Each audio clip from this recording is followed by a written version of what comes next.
अब अपन बात कर लेते हैं कि संवेग और उसकी मूल प्रवृत्ति क्या होती है। दोस्तों, मूल प्रवृत्ति जो है वो संवेग पर निर्भर करती है, यानी क्रिया के दौरान जो प्रतिक्रिया आप करते हो वह मूल प्रवृत्ति कहलाती है। मूल प्रवृत्ति आपकी प्रतिक्रिया होती है और संवेग आप किसी के प्रति जो क्रिया करते हो, व्यवहार करते हो, वो आपका संवेग होता है। अब हम इसे समझेंगे कि व्यवहार और मूल प्रवृत्ति कैसे काम में आते हैं। सबसे पहले बात करते हैं भय की।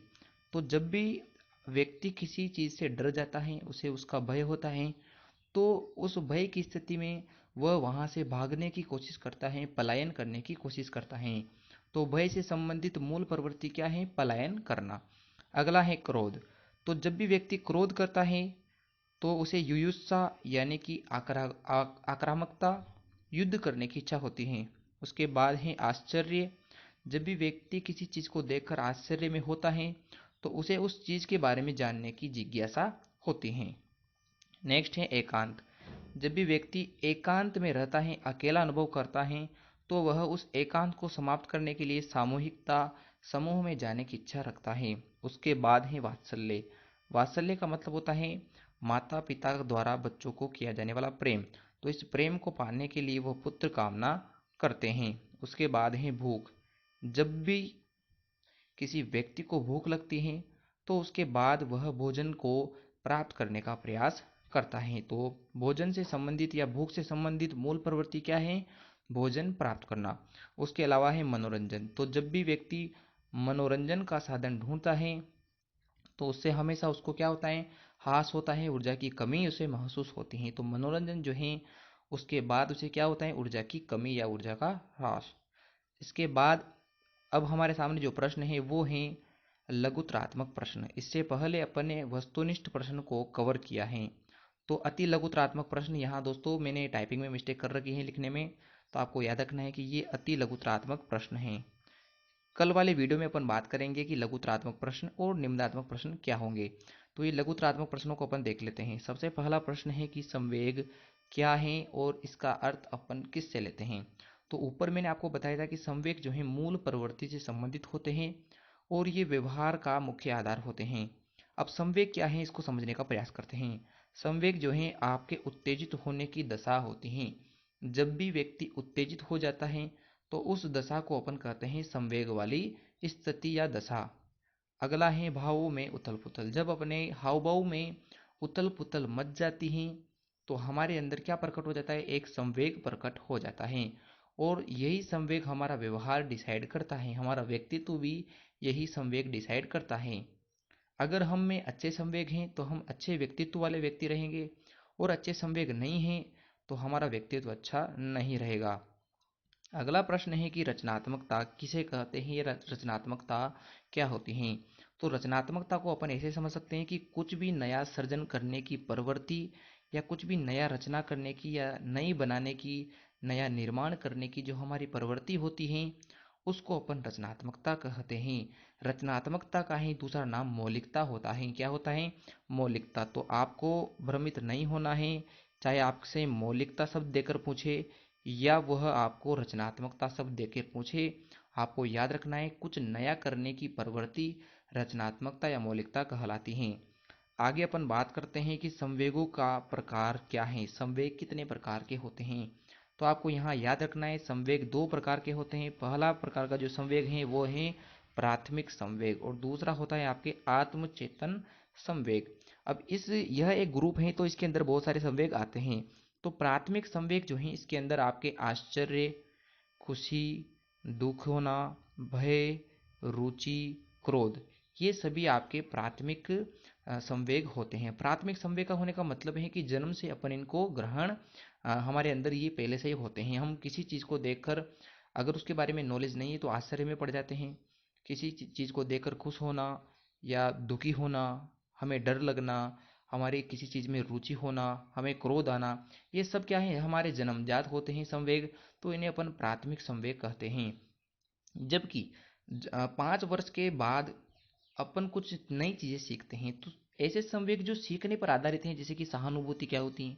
किसी को सहानुभूति प्रदान करना, किसी से ईर्ष्या करना या शर्मिंदगी महसूस करना, तो ये सब जो है आत्मचेतन है, बाद में आप अनुभव करके इनको प्राप्त करते हो। तो ये संवेगों के दो प्रकार होते हैं। इसके बाद हैं कि कौन कौन से संवेग किस समय पर प्रकट होते हैं, तो इसके बारे में भी आपसे पूछा जा सकता है। तो पहला संवेग होता है आत्मचेतन संवेग, यानी कि सहानुभूति, ईर्ष्या, शर्मिंदगी। ये जो संवेग होते हैं ये 1.5 से 2 वर्ष के मध्य बालक के अंदर प्रकट हो जाते हैं। लगभग 5 वर्ष का जो बालक होता है उस बालक में आत्मचेतन संवेग पूर्ण रूप से विकसित हो जाते हैं, परंतु ये प्रकट होने की बात कर रहा है तो 1.5 से 2 वर्ष के बालक में भी ये प्रकट होने लगते हैं।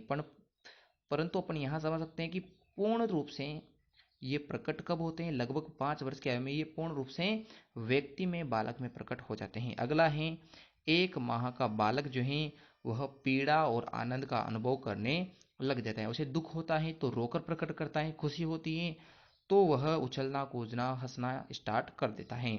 अगला है क्रोध। क्रोध जो है बालक 3 माह के अंदर प्रकट करने लग जाता है। जब भी उसे क्रोध आता है, उसे किसी चीज़ की प्राप्ति नहीं होती है, तो वह रोककर अपने क्रोध को या जोर जोर से रोककर अपने क्रोध को प्रकट करता है।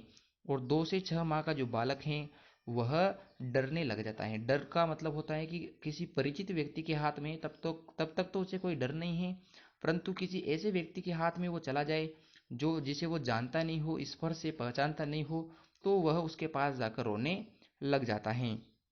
अगला है कि 10 माह का जो बालक है वो मातृत्व, माता के प्रेम, पिता के प्रेम और किसी चीज़ को देखकर आश्चर्य में पड़ना, ये सब क्रियाएं, ये सभी संवेग वो करने लग जाता है। तो ये संवेग इस समय पर प्रकट होते हैं और आपसे डेफिनेटली यहाँ से एक ना एक प्रश्न पूछ सकता है।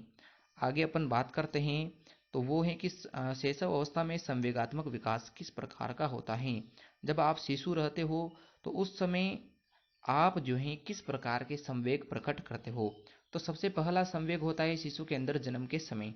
तो जब भी बालक जन्म लेता है तो उस समय उसके अंदर उत्तेजना पाई जाती है। तो आपको याद रखना है कि जन्म लेने वाले बालक के अंदर सिर्फ एक संवेग पाया जाता है, वह है उत्तेजना। इसके बाद जब लगभग वह 2 वर्ष की आयु का हो जाता है, यानी शैशव अवस्था उस समय चल रही होती है, तो उसमें पीड़ा, आनंद, क्रोध, भय, प्रेम, ईर्ष्या आदि संवेग प्रकट हो जाते हैं। यानी कि अपन जो इससे पहले पढ़ रहे हैं आत्म चेतन वाले संवेग और प्राथमिक संवेग, वो दोनों संवेग उसके शैशव अवस्था में प्रारंभ हो जाते हैं। अगले प्रकार का संवेग है कि बालक बाल्यावस्था में उसका संवेगात्मक विकास कैसा होता है, या कौन कौन से संवेग वो बाल्यावस्था में प्रकट करता है। तो इसका आंसर है कि बालक जो है स्वयं कार्य करना सीख जाता है बाल्यावस्था तक। तो उसे संतोष की प्राप्त होती है और हो सकता है उसके कार्य होने के बाद अगर उसे संतोष की प्राप्ति हुई तो वो जो है सुखी रहेगा, और अगर उसे असंतोष प्राप्त हुआ तो वो दुखी हो जाता है, और अगर वह खुश हैं तो उसे आनंद की प्राप्ति होती है। तो ये सब चीज़ें उसे संवेगात्मक रूप में मिलती हैं। अगला है समूह में रहकर वो चूंकि खेल खेलने लग जाता है अपने ही जैसे बच्चों के साथ, तो समूह में रहकर वो ईर्ष्या करना, प्रेम, द्वेष, प्रतिस्पर्धा और घृणा आदि सब ये सीख जाता है। तो ये भी संवेग होते हैं और इनसे मूल प्रवृत्तियां जुड़ी होती हैं। अभी आपने जो सारणी देखी थी संवेग और मूल प्रवृत्ति की, वो विलियम मैकडूगल ने दी है। किसने दी है? विलियम मैकडूगल ने। तो आपसे वहां पूछ सकता है कि संवेग, 14 प्रकार के संवेग और 14 प्रकार की मूल प्रवृत्तियां, ये किसने दी हैं? तो विलियम मैकडूगल ने। आगे अगले प्रश्न की ओर देख लेते हैं। अगला प्रश्न है कि किशोर अवस्था के समय संवेगात्मक विकास किस प्रकार का होता है। तो इसमें अपन समझेंगे कि चूंकि अब वो किशोर हैं तो उसमें जो है संवेगों का सर्वाधिक तीव्र परिवर्तन होता है। परिवर्तन जो है संवेग लगातार बदलते रहते हैं। मैंने आपको बताया था आगे कि मैं इसको आगे समझाने वाला हूँ। क्योंकि किशोर अवस्था में बालक के जो है लैंगिक गुणों का विकास होता है, उसके अंदर हार्मोन्स ज़्यादा मात्रा में स्रावित होते हैं, उसके शारीरिक मानसिक सभी पक्ष को ज़्यादा रूप से प्रभावित करते हैं। तो उसके अंदर जो है संवेग अनेक प्रकार के पाए जाते हैं और तीव्र गति में पाए जाते हैं। अगर कोई बालक किशोर अवस्था में ज़्यादा क्रोध करता है तो वह क्रोध उसके पूरे जीवन भर पाया जाएगा, और किशोर अवस्था में जिस प्रकार के संवेग प्रकट करेगा वैसे ही पूरे जीवन भर वो प्रकट करने वाला है। तो सर्वाधिक तीव्र संवेग आपके किशोर अवस्था के दौरान प्रकट होते हैं और संवेगों पर नियंत्रण पाना उस समय कठिन हो जाता है। और यहाँ पर व्यक्ति में क्या क्या देखने को मिलता है? तो चिंता, अवसाद, अनुकूलन, समायोजन, ये सभी संवेग जो हैं उसके अंदर किशोर अवस्था में पाए जाते हैं। वो भविष्य को लेकर चिंता करता है, या अवसाद मतलब दुखी रहना उसे, या दुखी रहने की जो अवस्था है वो अवसाद कहलाती है। अनुकूलन, किसी भी चीज़ के प्रति अपने आप को ढाल लेना, और समायोजन, स्थिति के अनुरूप कार्य करने को समायोजन कहा जाता है। तो ये जो है किशोर अवस्था में पाया जाता है। अगला प्रश्न है कि संगठित व्यक्तित्व की प्रमुख विशेषताएं क्या हैं। एक अच्छे व्यक्तित्व की विशेषताएं क्या हो सकती हैं। तो सबसे पहली विशेषता होती है सामाजिकता। सामाजिकता का मतलब अपन ऐसे समझ सकते हैं कि समाज में रहकर अपने आप को एक अच्छे नागरिक के रूप में प्रकट करना। उसके बाद है गतिशीलता, सामाजिक कार्यों के प्रति रुचि दिखाना, उनमें भागीदारी लेना, जो है क्या कहलाता है आपके गतिशीलता कहलाता है। अगला है समायोजन की शक्ति, प्रत्येक कंडीशन में अपने आप को ढालना, अनुकूलित बनाना, समायोजन की स्थिति कहलाती है। अगला है संकल्प शक्ति। संकल्प शक्ति का मतलब होता है दृढ़ निश्चयी। तो अच्छे व्यक्तित्व वाला जो व्यक्ति होता है वो डिटरमाइन होता है अच्छी तरीके से, वो दृढ़ निश्चयी होता है। आगे अगला प्रश्न देखते हैं। अगला प्रश्न है कि व्यक्तित्व के शील गुण क्या होते हैं।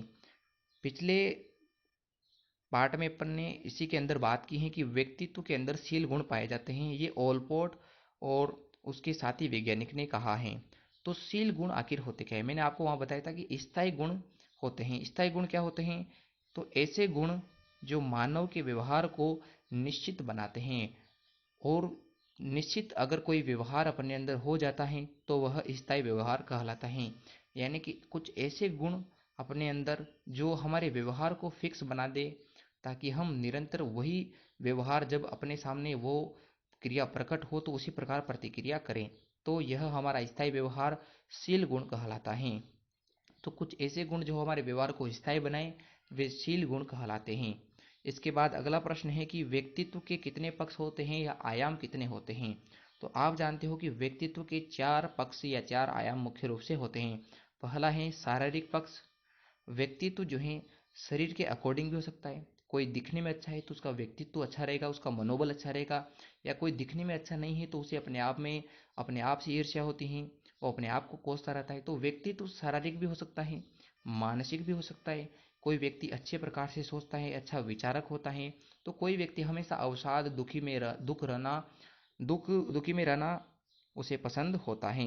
इसके बाद है सामाजिकता। तो सामाजिक भी होता है व्यक्तित्व।